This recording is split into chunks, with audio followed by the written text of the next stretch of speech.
আসসালামু আলাইকুম। Hello guys, welcome to my new blog. আমি সাথে আছি মাসুদ হাসান। স্বাগতম জানাচ্ছি আজকে আরেকটি নতুন ব্লগে।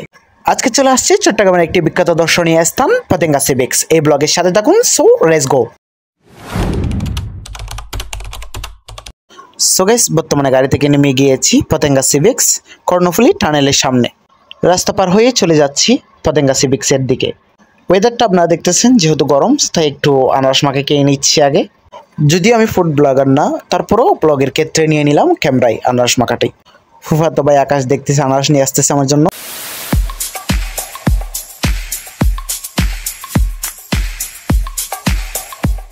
এই জায়গায় আসলে আপনার আশেপাশে ঘুরবে হাবিজাবি অনেক ধরনের খাবার, আপনি না খেয়ে পারবেন না। যেমন জালমুড়ি, আনারস মাখা, পেয়ারা মাখা, তেঁতুল, বাদাম, বিভিন্ন রকমের খাবার আপনার চারপাশে ঘোরাঘুরি করবে। সো বর্তমানে আমরা নেমে পড়েছি পতেঙ্গা সি বিচের ভিতর।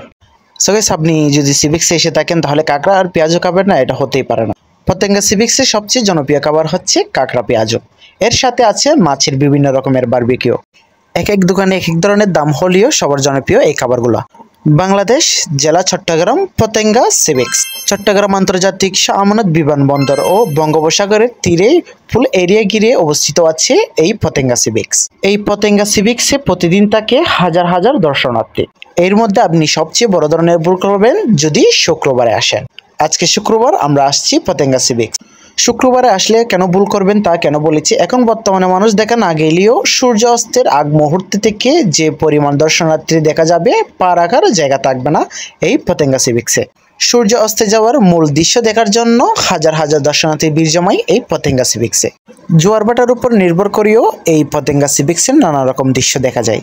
সমুদ্রে যদি জোয়ার থাকে তাহলে পতেঙ্গা সি বিচের এই বিচে আপনি নামতে পারবেন না।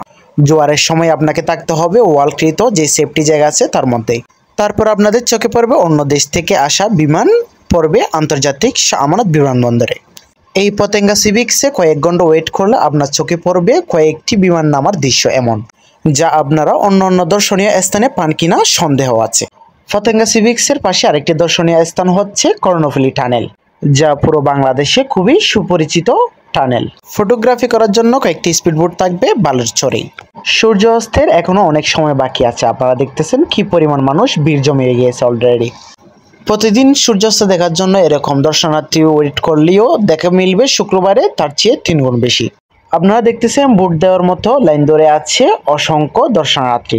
মূলত স্পিড বোটে ওঠার জন্য ধরেছে লাইন।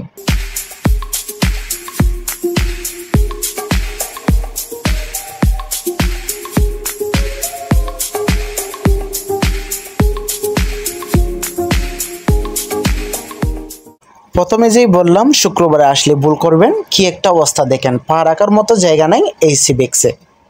আয়তনে অনেক বড় এই পতেঙ্গা সি বিচ। আয়তন অনেক বড় হলেও তেমনই আছে প্রচুর পরিমাণ দর্শনার্থী। আপনি প্রথম থেকে লাস্ট পর্যন্ত ঘুরলে দেখবেন কোনো জায়গায় খালি থাকবে না দর্শনার্থীদের জন্য। আর যারা পতেঙ্গা সি বিচ আসতে চাচ্ছেন বা আসবেন তাদের জন্য একটা সতর্ক বার্তা হচ্ছে, যে কোনো জিনিস খান বা কিনেন না কেন আগে দামাদামি করে নেবেন। সেটা হোক আপনি ঘোড়ায় উঠবেন অথবা সি ফুড খাবেন, না হলে দোলনায় চড়বেন, না হলে নৌকায় চড়বেন অথবা স্পিড বোট। এখানে এমন কিছু অসাধু ব্যবসায়ী আছে আপনাকে চাইলে যে কোনো মুহূর্তে পাঠাতে পারবে যদি আপনি সতর্ক না হন। তবে এটা শুধু এই পতেঙ্গা সি বিচে হয় এমনও না, প্রত্যেকটা দর্শনীয় স্থানে এমন ঘটনা হয়ে থাকে কম বেশি। সেটা যে কোনো পর্যটন বা যে কোনো সমুদ্র সৈকতে যান না কেন, এমন প্রতারণার শিকার হতে পারেন আপনিও। আপনি এই সমস্ত জায়গায় একটা 100 টাকার ডাবও যদি দামাদামি করে না খান তাহলে আপনার থেকে দাবি করা হতে পারে 1000 থেকে 1200 টাকা। আবার প্রত্যেক ব্যবসায়ী এমন তাও না। আপনি যে কোনো পর্যটনে গেলে পর্যটনের কর্তৃপক্ষ থাকবে, তাদের কাছে চাইলে আপনি অভিযোগও করতে পারবেন। এই জায়গায় লক্ষ্য করুন কার স্পিড বোর্ডে কে উঠতেছে। এখানে শত শত মানুষ অপেক্ষা করতেছে স্পিড বোর্ডে ওঠার জন্য। তবে আপনাকে মাথায় রাখতে হবে আনন্দের চেয়েও জীবনের মূল্য অনেক বেশি। আনন্দের সাথে উঠে যাচ্ছে স্পিড বোটে, নাই কোনো সেফটি বা সেফটি জ্যাকেট। তবে এই স্পিড বোটগুলো অ্যাক্সিডেন্ট হওয়ার প্রমাণ আছে অহরহর। আপনি যে জায়গায় যান না কেন আপনার সবসময় মাথায় রাখতে হবে আপনার সেফটিটা।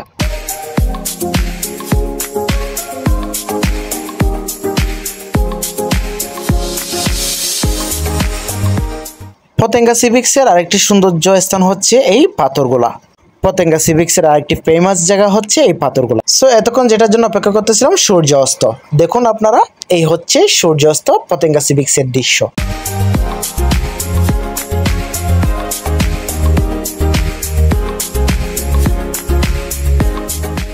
যাই হোক, এতক্ষণ যে দৃশ্য দেখার জন্য অপেক্ষা করতেছিলাম তা দেখে ফেলছি। এবার উঠে যাচ্ছি পতেঙ্গা সিভিক্সের উপরের দিকে। এইবার আপনাদের দেখাবো পতেঙ্গা সিভিক্সের উপরে রাতের দৃশ্য।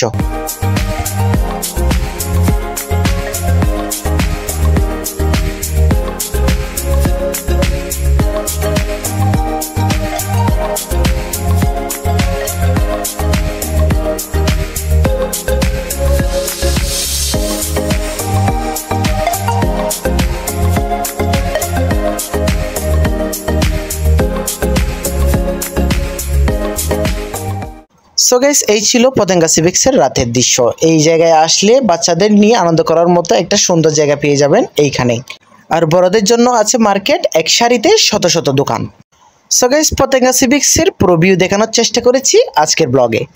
এইরকম নিত্য নতুন ব্লগ নিয়ে হাজির হব আপনাদের মাঝে, তো সাবস্ক্রাইব করে রাখুন আমার এই চ্যানেলটি। সো গাইস, আজকের মতো বিদায় নিচ্ছি এখানে। সবাই ভালো থাকবেন, সুস্থ থাকবেন। আসসালামু আলাইকুম।